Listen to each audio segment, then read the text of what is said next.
Hey YouTube, it's me, Brian Colonel again. Next video that I've got for you is on actually a fairly old knife, but it's one that I've actually wanted for quite some time now. However, it was a knife that I would never pay for.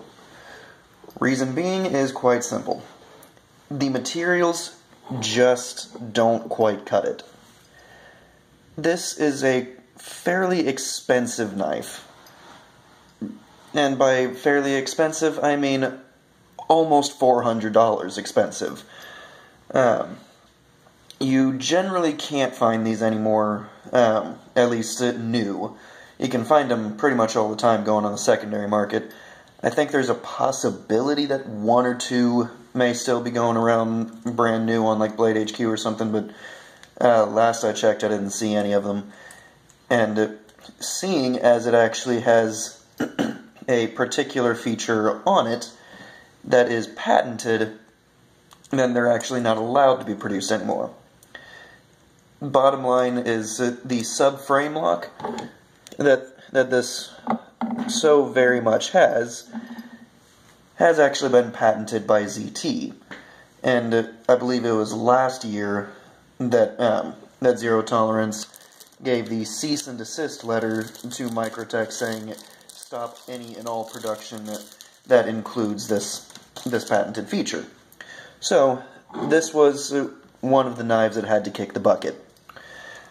Now, as far as that whole debacle goes, there was quite a bit of time that I was butthurt by it myself, seeing as, well, I'm a bit of a ZT fanboy myself, but at the same time, I just decided, let's get past it. Companies don't like each other, they're going to do random crap to each other all the time, so let's get past it and buy what we like, okay? So I basically had to tell myself that, and lift my own little Microtec ban that I had on myself. And remember, this is one knife that I've wanted for a long time. So, what makes this, to me, not near worth the price that it's going for? Well, anybody who truly looks at high-quality knives should know right off the bat, for starters, why is Tech having anything to do with an almost $400 knife? If you're giving me some type of an inlay, give me carbon fiber. For crying out loud, give me G10. I don't care. Don't give me Tech. If I can find it on a $25 skateboard, I don't want it on my knife. But anyways, in and of itself, I would just say that it's not a good enough material. However, then we get into a staple in the Microtec company. Aluminum. This entire handle is aluminum. I really can't stand that. Everything about it just does not, to me, scream an almost $400 knife. This is not a good investment. Now, granted, Microtec in and of itself is going to be a good investment. I could probably turn around and flip this thing right now, even though I am now the second owner, if not the third. I could probably still flip this thing for possibly more than what it's actually worth. But anyways, to me, aluminum handles just do not do what it's supposed to do at that kind of price range. Is it going to get the job done? Yeah. Is it going to cut stuff? Yeah. Is it going to cut stuff really well? Very well, yes. However, to me, it's just not worth the price, which is why I didn't pay for it. I traded for it. I traded a knife that the bottom had pretty much fallen out of the market for them. So, despite paying even more than what this knife is worth to get that particular knife, once I realized that I just wasn't going to be carrying it anymore, well, I traded because I couldn't even sell it for $200. So, I traded for this one, technically trading up, so to speak, in the sense of what I could get for it. And I figured, seeing as I was trying to originally sell the other knife, then I was going to instead trade for this one, and if I didn't like it, then I was going to sell it. Because I could get more money out of this than I could the other one. But, honestly, I do like it. I actually do like this knife. However, I still would never pay for it. At least not at the prices that they were commanding before. If somebody were to sell this thing for $100, I would be all over it. Without a doubt, 100%, I'd be all over that. If somebody had sold this thing even during my Microtec ban, then I'd have still bought this thing. Why? Because I still wanted the knife. But yeah, just in general, for anything more than $100, I'd probably say $125 max. And I would not buy this knife. Reason being, give me 1 second.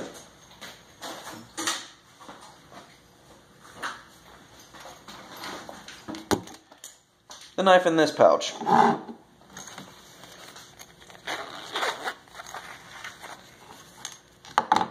This knife right here. $156. Actually, no. 150, maybe less, actually. So, $150, maybe less. Stainless steel frame lock. Really good knife. Elmax steel. Elmax steel. Aluminum. Tech. What's the difference in the pricing here? I know this is bigger, but this is all aluminum. This costs like 5 cents a piece. I get it, this is a lot more expensive, but you've got aluminum here too. You've also got steel. Steel is better than aluminum. You got carbon fiber over here. I know that I have aftermarket titanium hardware, but guess what? After a magnet told me, that's the only piece of titanium on this knife.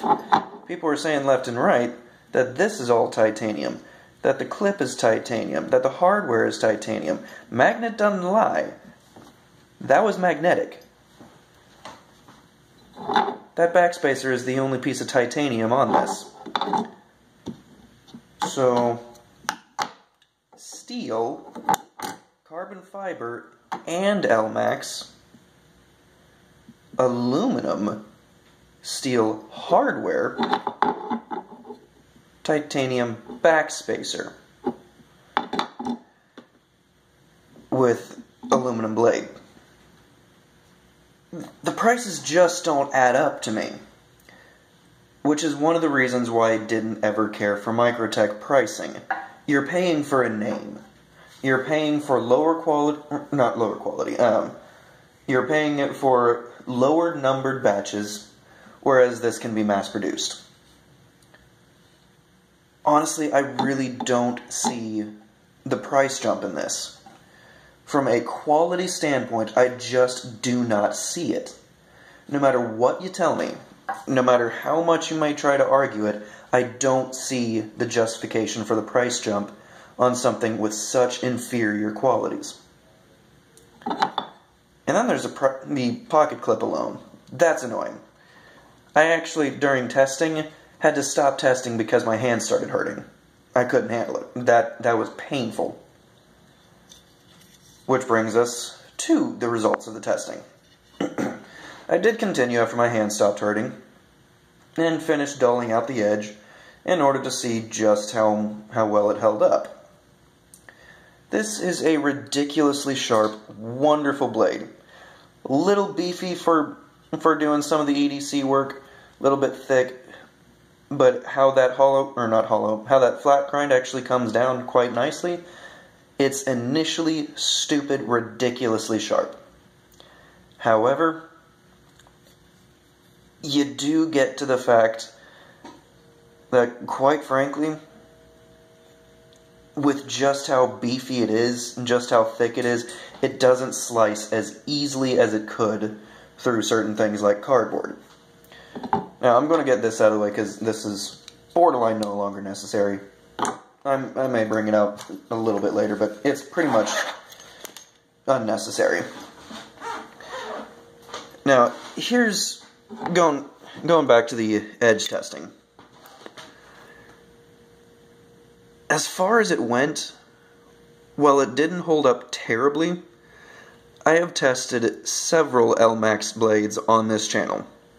You guys have seen all of the various reviews of it. I love LMAX. It's a terrific steel. When ZT doesn't burn through the edge, it's absolutely amazing. And even when ZT does burn through the edge, you remove the burnt portion, and it's amazing. When I first started testing this, granted it held up for quite some time, but I almost thought that this was a burnt edge. Because while it holds up fairly well, it didn't hold up for as long as LMAX should. At least not as long as I've had experience with LMAX. After about 2.5 boxes, I was already needing help with, or not help in the sense of sharpening or anything, but like the knife was needing help. It needed stropping significantly so.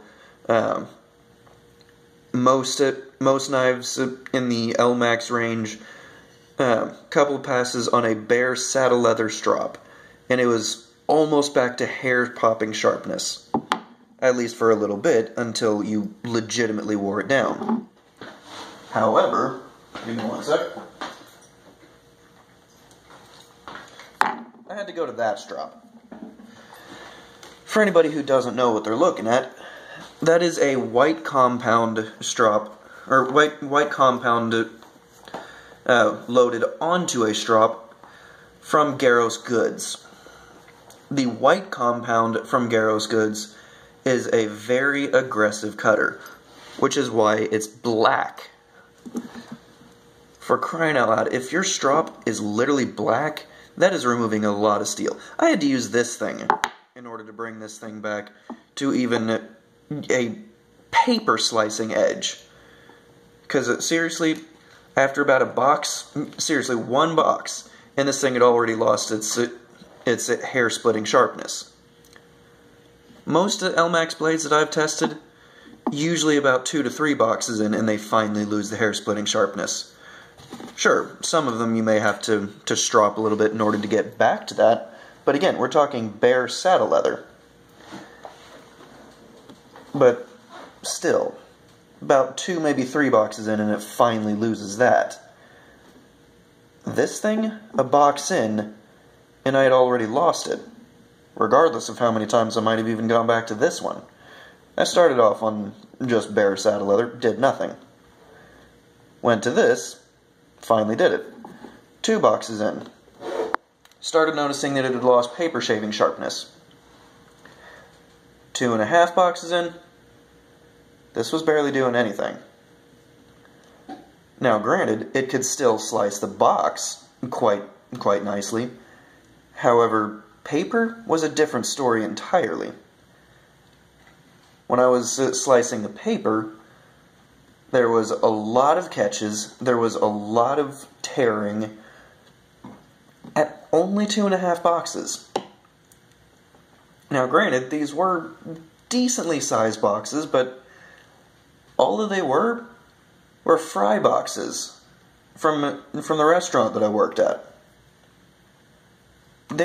While they are decent sized, they are not massive. So that's quite a disappointment. I would really have liked to see much better, especially with how much of the talking up that I've seen of Microtec.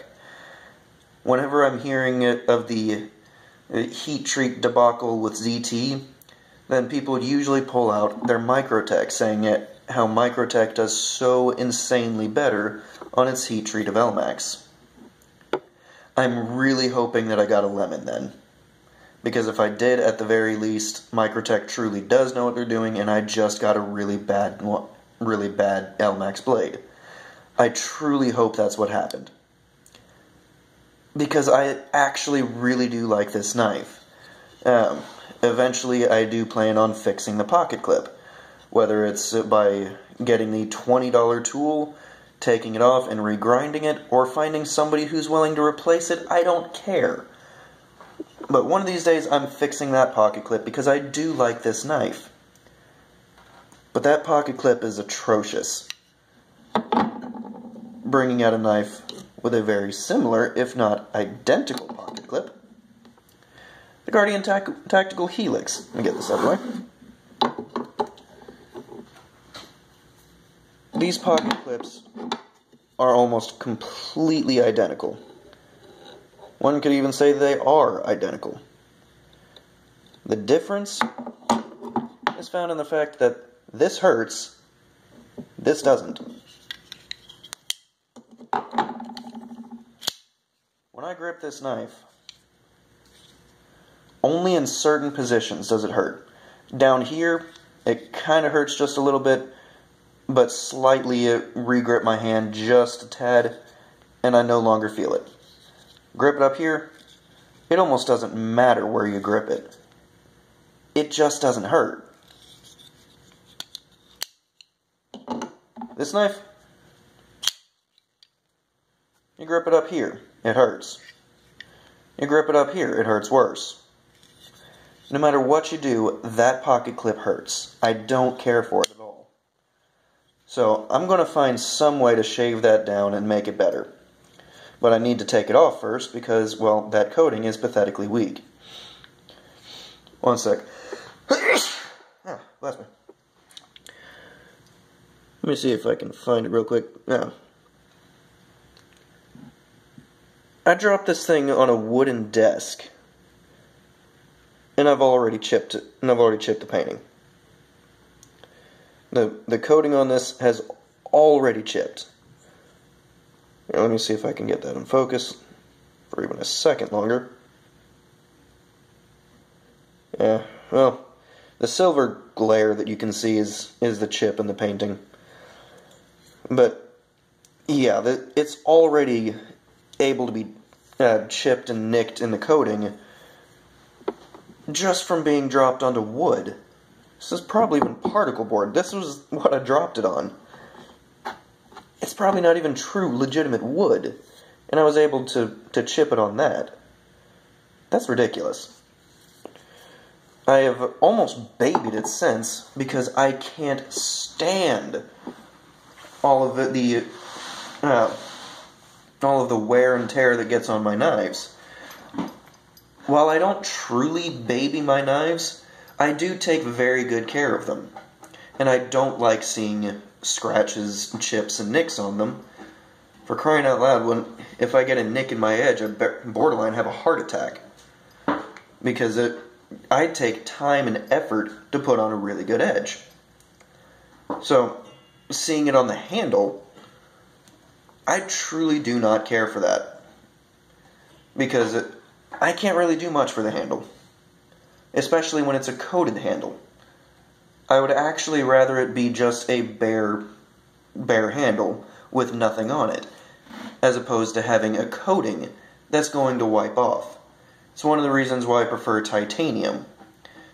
Titanium, for starters, is a really wear-resistant material. Let me get this out of the way. But titanium is a really wear-resistant material, so it doesn't like taking abuse. It just doesn't accept it very well. But at the same time, you can re-anodize it. Let's say that it was an anodized titanium. You can just simply re-anodize it and you're good. Aluminum you can anodize, but if it's already got a coating on it, because most people aren't going to pay to anodize aluminum,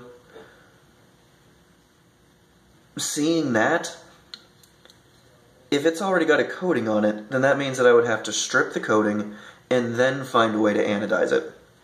I'm not entirely sure if you can heat anodize aluminum, which means that I'd have to go out to pay somebody in order to electronically anodize it.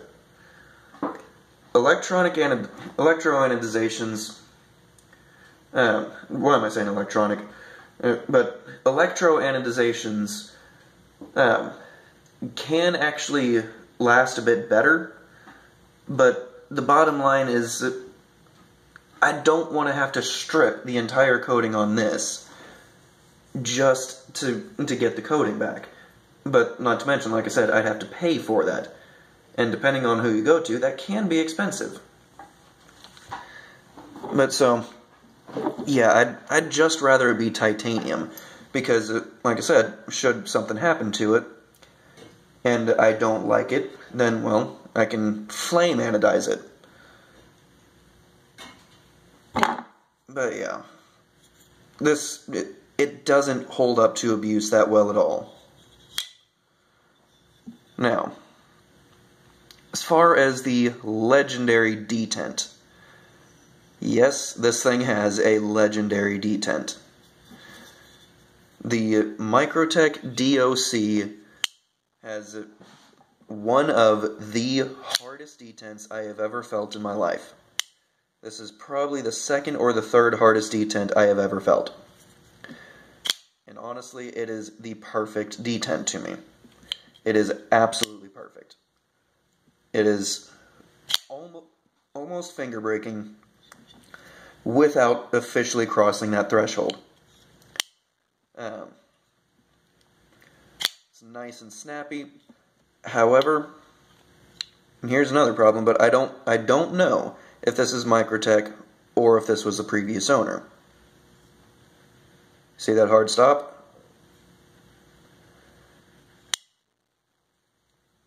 Now, the next part that deals with the same problem. That part is on Microtec. Give you a second to see if you can figure out what it was that ticked me off. I can't take it apart. Proprietary hardware means that I'm going to have to buy a $20 tool in order to just be able to maintenance my own knife. And even then, it completely voids the warranty. Now, granted, it's second-hand, so the warranty is probably already void as it is. That being said, let's say that it's not voided and I could send it in. Would the action get better? I don't know. However, I do know that if I have the tool to maintain it myself, at the very least I could find out for myself, and I could do a couple of my standard tricks to make it a little bit smoother. If I send it in, and they say, oh, that's just the standard DOC, well, now I'm just simply out the shipping, and I'm still going to have to get the tool, so that way I can further do my own stuff. Now, let's say that I do send it in, they fix it, and it comes back smooth as glass. Well, I still can't maintain it myself, so I'm still going to want to buy the tool. So either way, no matter which way you look at it, it's going to save me money to just simply buy the tool. And that's granted that I can even send it in the first place. All things considered, I do like the knife. I really do. But there are some critical things that I just do not care about. For starters, the fact that they say that you can't take it apart without voiding the warranty, that's a knock to me on the company itself. That's not a knock on the knife. That's a knock on the company. The pocket clip is atrocious. I don't mind the looks of it. The looks of it I actually quite enjoy. For crying out loud, I've already got another one. But the functionality of the pocket clip is what just irks me. It hurts in hand, and it works well enough, but it hurts in hand. The functionality when you're cutting, which is the most important part of why you carry a knife, is to cut something. It's uncomfortable to cut with. The edge is atrocious. Or the edge degradation. The retention, I mean. The edge retention is atrocious. For Elmex, good lord, I've gone through 7 boxes plus, and I was still able to cleanly slice paper using only minimal stropping on a bare saddle leather strop. This thing, even stropping with compound, and I just barely got to 2.5, and I was already tearing.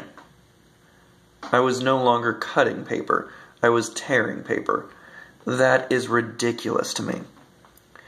If I'm paying almost $400 for an L-Max blade, I should truly be getting better. But all in all, the aesthetics of the knife, the detent of the knife, the fact that it is marvelously sharp once you've actually sharpened it. I don't know how it is out of box, because, well, I didn't get it out of box. Overall, everything looks nice. It cuts well, granted that you maintain the sharpness. It is running on ceramic bearings with a ceramic detent, if I'm not mistaken, so you really don't have to worry about any of that corroding on you. However, you do have to worry about everything else over here. So you don't have to worry about the inside, but you do have to worry about the outside. But that's a little bit easier to take care of. Now, on the website, they say to use compressed air in order to get any junk out of the pivot. Well, I spent about $6 buying compressed air, and, well, guess what? It never got any smoother. All that happened was I blew some cold air inside of this thing, and it did absolutely nothing but laugh at me. So, that is why I can't stand proprietary hardware, especially the proprietary hardware that doesn't come with the tool to maintain it. I know that Wii knives actually had proprietary hardware. They had a star bit, or star screws, and they had a specialty bit that actually came with them. My only complaint about those, from what I've seen, because I actually want to own a Wii knife, but I've never had the opportunity. My only complaint about those is that the screws are almost comically weak. It's not the fact of the screws are bad, it's just the screw heads are comically weak. So you take it apart a couple of times and the tool no longer works because there's no longer enough to grab onto. So if they had slightly stronger screws, then it wouldn't be a problem, especially seeing as they send you the tool along with an extra set of hardware just in case you don't like that. But seeing as there was enough people complaining about it, saying we don't like proprietary hardware, it gets in the way of our knives, and then they're deciding to switch back to standard hardware. To which I say boo on the customers. But either way, proprietary hardware to me isn't a bad thing. Proprietary hardware that you're not allowed to self-maintain to the point where it makes the tools to maintain them almost impossible to obtain, that's where I draw the line and say proprietary hardware can go suck it. But in general, by the merits of it, this very knife, it would be a terrific $100 knife. It is not a terrific near $400 knife. So, this is one of the first truly negative reviews that I've ever had. I actually had very high hopes for a Microtec DOC. I did not expect it to be this negative when I first received it. I thought it would be a whole lot better. The entire time it was on the mail getting to me, I was on pins and needles. I was excited. I was in love before I even got it.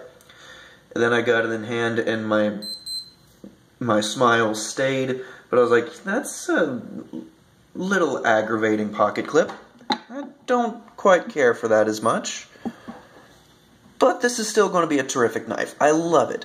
I want to see more of it. I want to test it. I want to almost abuse it. I want to find out just how well this thing works. And the more I got used to it, the more I couldn't stand that pocket clip. Honestly, if the pocket clip was at least better, I feel like this review would be much more positive. But I'm actually trying to keep myself from talking about even more negative things, making this video run even longer than it already is. But at the same time, I've been talking about the negatives so long that I have almost talked about none of the positives. So just getting to a bit of that before I cut it off, to show that I actually do have a few things that I actually enjoy about this knife. The fact that this entire choil is very nicely rounded. That is actually a fairly nice attention to detail, and that part is terrifically comfortable. I wish they hadn't done it with the jimping, though. This very, very detailed blade stop. It can actually be used as a thumb stud, but you really have to know what you're doing. You cannot have any pressure on that lock bar, and you've basically got to push at a very diagonal angle with a lot of force. So you've got to have a strong thumb. If you don't, well, you're going to get screwed over, and you're probably not going to have a pad of a thumb left, just being honest. The grip tape really doesn't get in the way. It's not uncomfortable. It really doesn't provide anything extra, honestly.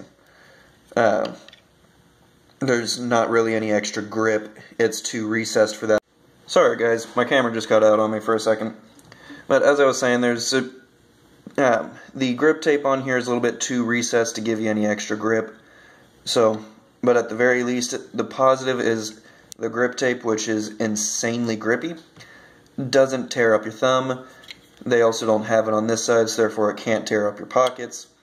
But yeah, in general, it actually is fairly comfortable for the most part as far as the dimensions of the handle itself, ignoring the pocket clip. It does have a slight hot spot right here, but it's really not all that bad in the hand. I definitely noticed that a lot less than the pocket clip. I could definitely continue with the hot spot on the handle, but I couldn't really continue that well with the hot spot of the pocket clip. So, overall, I'm happy to have a Microtec knife. I am happy to have this Microtec knife. I am happy that it is a wonderfully hard detent. I am happy that it has a ridiculously sharp blade. I am not happy about the materials. I am not happy about the proprietary hardware that they use scare tactics to say, if you take this apart, you void all of your warranty and we will never take care of your knife again. The good outweighs the bad for me, but it still doesn't justify the price. If anybody was looking at purchasing one of these, if you can personally justify the price range, go ahead. More power to you. But if somebody was asking me for a recommendation, I would never suggest this if they found one for over $100. Probably the most that I would even allow anybody to pay for one of these knives would maybe be $115. $115 at most, and I'd say, okay, that's pushing it a bit, but I can still see somebody paying it. But trading for it, that's a little bit easier, especially if you do what I did, and essentially in value, trade up. At which point, say that you don't like it, you can now use this as trade bait for something else. You can use this to sell for something else. Regardless, one way or another, if you trade up, by all means, go for this knife. Go get it. But I could not, in good conscience, pay for it for anything over $115. That is my absolute maximum. So, how much more time this knife probably has in my collection? Like I said, I do like it and I want to fix the problems. However, if more time just comes on and I haven't had the time to buy the necessary tools in order to fix the knife, then who knows, I may sell it. I mean, there are bills that I need to pay right now, and also there are other knives that I really know that I'll like, that I really want. So who knows, this one may become trade bait, this may become sale bait, in order to work on paying off debts. But bottom line, it is a good knife. It just has a lot of problems to me. So, I'll cut it off here. I think that's been enough of a rant video for me. I'm trying to stay away from those, but yeah, it happens. So, as always, YouTube, stay safe.